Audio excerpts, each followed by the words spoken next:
오늘은 누가복음 8장 40절에서 48절까지 말씀입니다.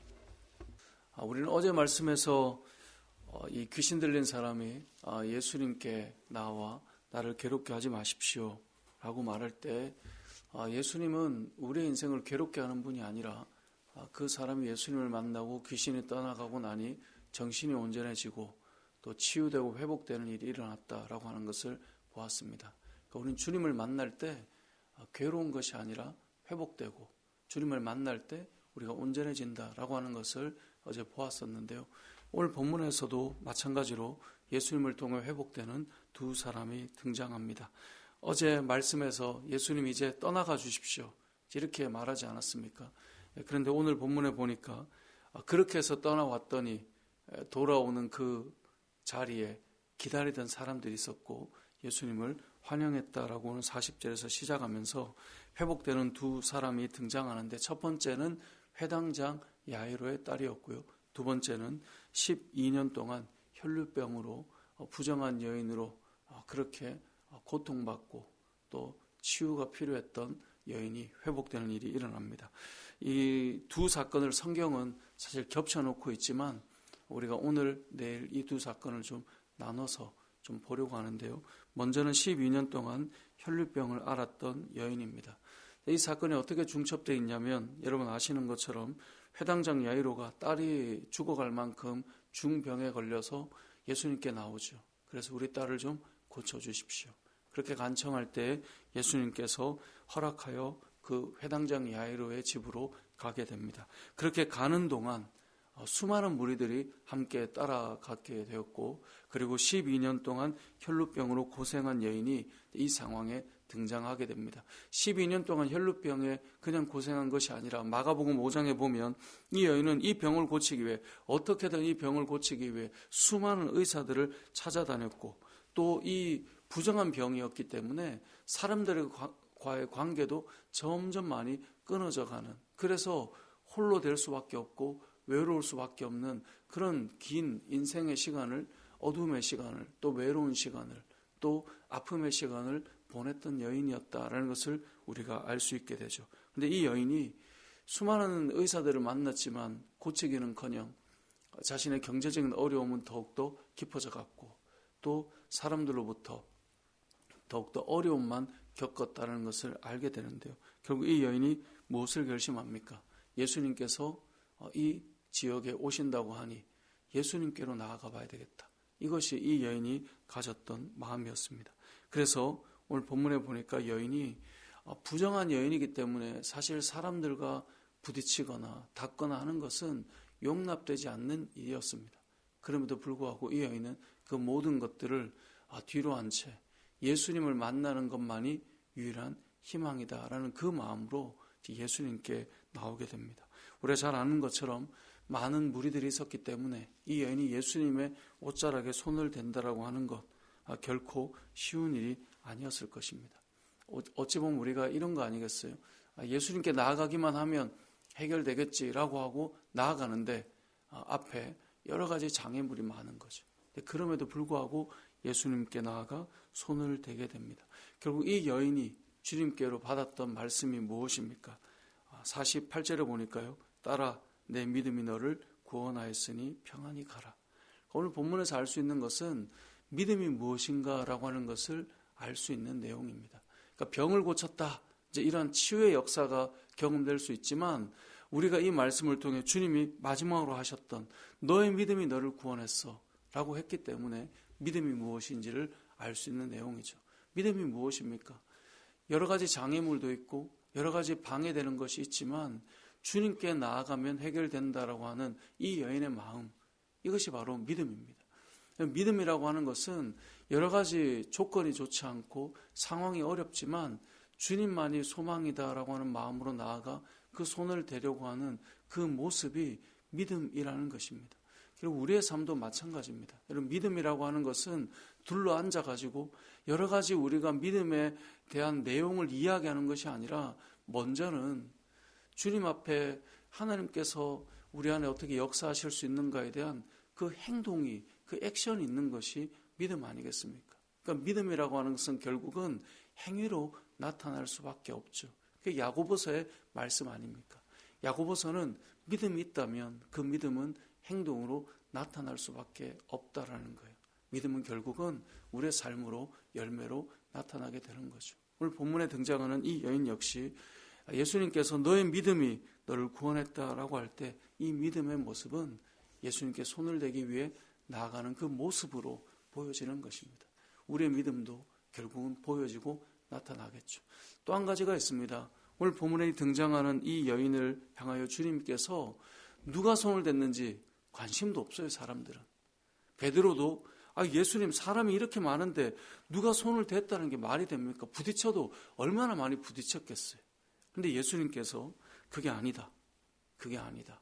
분명히 믿음으로 손을 대어 나의 능력이 그 여인에게 임한 그 사람이 있다라고 말씀하고 있는 거예요. 이 상황 속에 길을 멈췄으니 이 여인이 그냥 있을 수 없다는 것을 알게 되었죠. 그래서 말하게 됩니다. 뭐라고 말합니까? 47절에 보니까요. 여자가 스스로 숨기지 못할 줄 알고 떨며 나와 엎드려 그 손댄 이유와 곧 나은 것을 모든 사람 앞에서 말하니.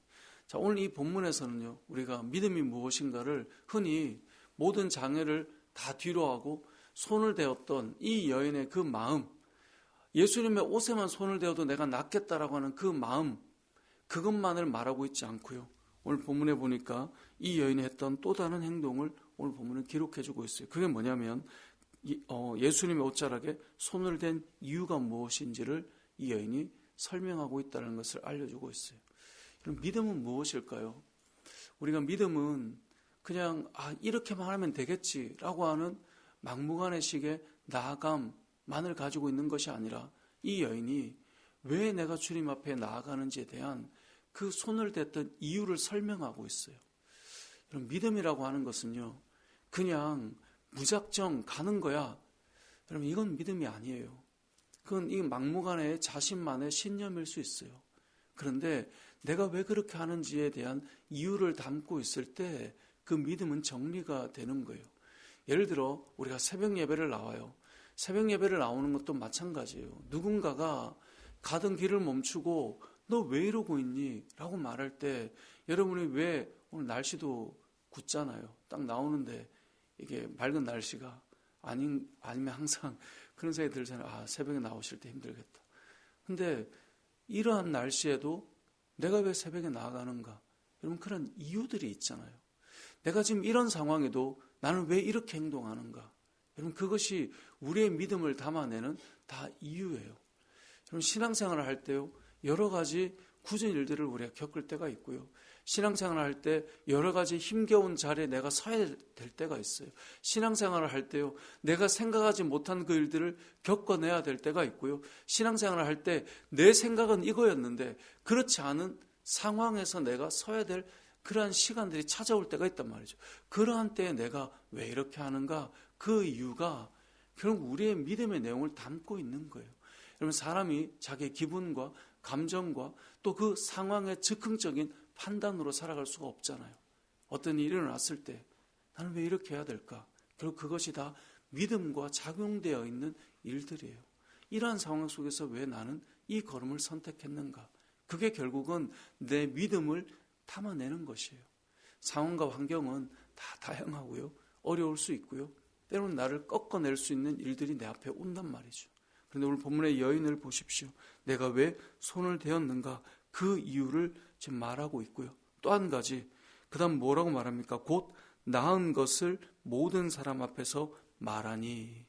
그가 그 믿음의 내용을 가지고 나아갔더니 주님께서 치유하셨다라고 하는 그것을 모든 사람 앞에서 말하고 있어요. 고백하고 있어요. 자, 그러한 때에 예수님께서 뭐라고 말씀하십니까? 너의 믿음이 너를 구원하였다. 여러분, 믿음이라고 하는 것은 단순히 어떻게든 그 인파를 뚫고 손을 댔잖아.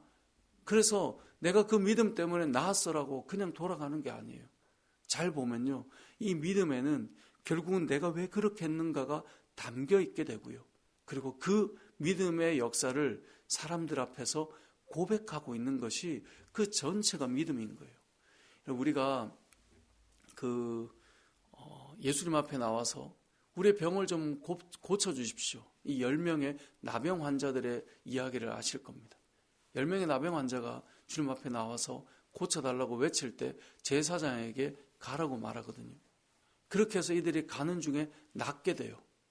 그렇게 낫게 됐을 때 9명은 나았다는 것을 알고도 그냥 갔는데요. 한 사람이 돌아와 주님께 감사해요. 근데 그 감사하는 그 사람에게 예수님께서는 너의 믿음이라고 이야기해요. 여러분, 믿음이라고 하는 것은 내가 원하는 목적을 이루어냈다라고 하는 것이 믿음이 아니라 그 믿음 안에 담겨있는 그 내용과 때로는 감사와 고백과 간증과 증거와 이것이 총체적으로 담겨나는 것입니다. 오늘 하루 우리가 살아갈 때에 여러분이 하나님 앞에 이렇게 새벽부터 기도하고 시작한다는 것, 분명히 이것은 믿음의 한 내용입니다. 나는 왜 이 새벽을 깨우고 주님 앞에 나아가는가? 그것이 여러분의 그 이유들이 있지 않겠습니까? 그것이 바로 믿음의 내용이고요. 그 가운데 여러분들이 고백하는 것, 그 모든 것들이 총체적으로 볼 때 믿음인 것이에요. 내가 이 상황에 나는 왜 이 선택을 하고 왜 이럼에도 불구하고 나는 그 자리를 감내하며 걸어가고 있는가? 그게 그 사람의 믿음인 것이에요. 그 믿음이 담겨서 우리의 삶 속에 주님께서 이런 말씀을 주시는 거예요.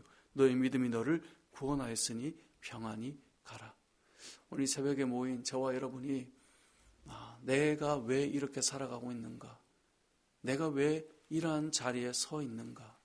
그럼에도 불구하고 나는 왜 이 걸음들과 이 행동을 하고 있는가? 여러분, 이 모든 것은 여러분의 믿음을 담아내는 그냥 그런 이유를 말하고 있는데 그게 믿음이고, 오늘 하루도 그런 믿음 속에 많은 사람들 앞에 여러분이 간증하고 고백하고 주님이 역사하셨습니다 라고 말할 수 있는 믿음의 증인이 되셔서 오늘 하루도 여러분의 인생의 그 전 삶의 영역이 이런 믿음의 삶이 되시길 주님의 이름으로 축복합니다. 아멘.